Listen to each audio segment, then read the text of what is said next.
Now, here are your latest headlines and updated Kansas City forecast from KSHB 41 News.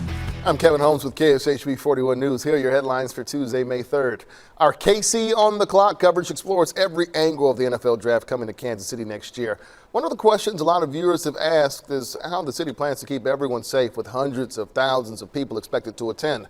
We asked that question to Mayor Quentin Lucas during our roundtable discussion. Now, Quentin, how tough is that going to be? Obviously, we're going to have a new police chief in town.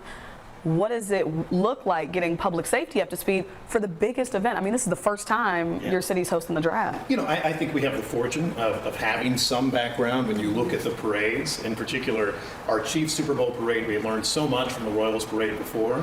Even though it was a kind of cold day, as we all remember, we did a great job on so much rollout, security collaboration, so making sure we're ready for that. We have already put aside some budget funding for these types of items, so making sure really in some ways it's ready. It will, of course, rely on who's there in those spots at the time, but we really hope it's the sort of thing where a new police chief can plug in, our fire services, so many others, because we have laid out and rolled out such a good plan with the NFL, with a lot of our partners here in Kansas City.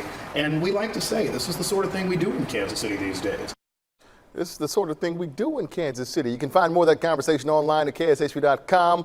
Weather, that's the sort of thing Gary Lezak does. I do that. And you can see a storm system developing across southern Kansas. This is Thursday. If there's any risk of severe weather, this is something we'll monitor. Watch what happens by mid-afternoon. And a few thunderstorms start to rotate around the storm. Those could have some rotation to them, so we'll monitor that closely. Otherwise, rain likely by Wednesday night. Some heavy downpours are possible with a few thunderstorms. Have a good night.